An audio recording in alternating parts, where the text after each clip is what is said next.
Assalamualaikum warahmatullahi wabarakatuh. Kami dari kelompok 4 akan menampilkan video terkait review jurnal kami yang berjudul Cannot Beans Decrease Serum Total and LDL Cholesterol in Adults with Elevated LDL Cholesterol, a 4-week multicenter randomized crossover study.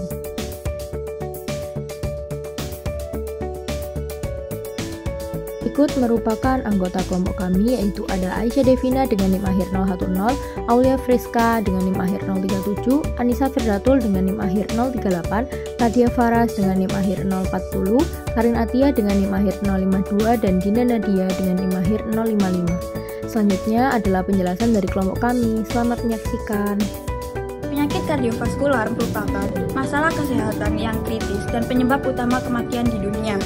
Penelitian menunjukkan bahwa peningkatan konsumsi makanan bergizi dapat memberikan dampak positif dalam mengurangi resiko kardiovaskular.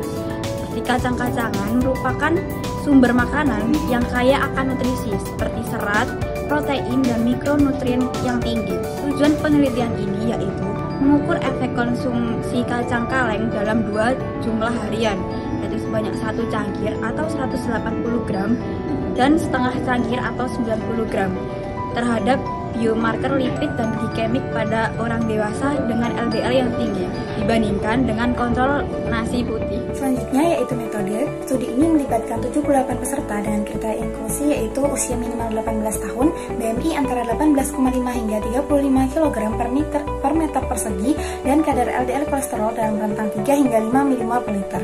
Sementara untuk kriteria eksklusi meliputi peserta yang memiliki diabetes, hipertensi, trigliserida tinggi, atau kondisi medis serius lainnya, konsumsi kacang polong lebih dari 4 porsi per minggu, penggunaan antibiotik, tembakau, alkohol, atau suplemen yang bisa mempengaruhi hasil penelitian, serta perubahan berat badan lebih dari 4 kg dalam 3 bulan terakhir. Kemudian untuk makanan dikonsumsi meliputi kacang kaleng dengan 5 jenis yaitu kacang hitam, navy, pinto, kidney merah, dan kidney putih yang dikonsumsi dalam 1 cangkir atau setara 180 gram atau setengah cangkir yang setara 90 gram per hari, serta beras putih matang sebagai kontrol sebanyak 1 cangkir atau setara 132 gram per hari. Peserta menerima pasokan kacang kaleng atau beras putih selama 2 minggu, mencatat konsumsi harian di log yang dikumpulkan pada hari ke-15 dan ke-29, dan kepatuhan dihitung berdasarkan persentase hari konsumsi sesuai jadwal. Selanjutnya yaitu pengumpulan dan analisis data. Data dikumpulkan pada hari pertama, hari ke-15, serta hari ke-29. Selama penelitian, peserta diminta untuk menjaga pola makan dan aktivitas fisik mereka seperti biasa, kecuali untuk konsumsi kacang atau beras yang sudah diberikan. Untuk pengukuran antropometri, berat badan puasa dan tekanan darah peserta diukur pada hari pertama, hari ke-15, dan hari ke-29. Untuk catatan makanan 3 hari, peserta mencatat makanan yang mereka konsumsi pada hari ke-12 sampai ke-14. Catatan ini digunakan untuk menghitung jumlah kalori dan nutrisi yang masuk. Untuk pengumpulan sampel darah, peserta diminta untuk puasa 10 hingga 12 jam dan menghindari alkohol, aktivitas fisik berat, serta obat-obatan 24 jam sebelumnya. Kemudian darah vena diambil pada hari ke-1 dan ke-29, dikumpulkan menggunakan tabung PD Vacutainer Serum Sparator Tubes, diputar 5 kali supaya homogen, dan dibiarkan 30 menit di suhu ruangan untuk proses pembekuan. Selanjutnya disentrifugasi pada suhu 25 derajat Celcius selama 10 menit dengan kecepatan 1200. Kemudian disimpan pada suhu minus 80 derajat Celcius untuk analisis lebih lanjut.